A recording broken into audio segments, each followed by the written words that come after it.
నమస్కారం. నా పేరు మోక్షశ్రీ. నేను 2వ తరగతి చదువుతున్నాను.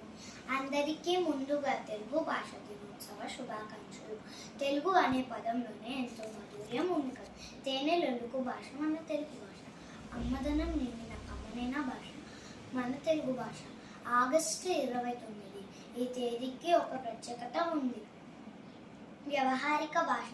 ఉద్యమకర్తమైన గిడుగు వెంకట రామమూర్తి పంతులు గారు పుట్టినరోజు ఈరోజు.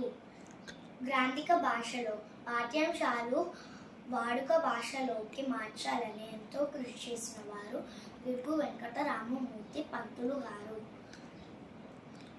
తెలుగు భాషకు తీయన చిరస్మరణీయం. ప్రతి విద్యార్థికి సులువైన పద్ధతిలో పాఠ్యాంశాలు ఉండాలని వాడుక భాషలోకి ఆలోచించి మనం ఇంట్లో మాట్లాడే భాష, బడిలో మాట్లాడే భాష వేరుగా ఎందుకు ఉండాలని అనుకుని వాడుక భాషలోనే పాఠ్యాంశాలు ఉండాలని ఉద్యమం చేశారు. ఈయన చేసిన కృషిని గుర్తించి ఈయన పుట్టినరోజు అనగా ఆగస్టు 29 తెలుగు భాష దినోత్సవంగా జరుపుకుంటాం.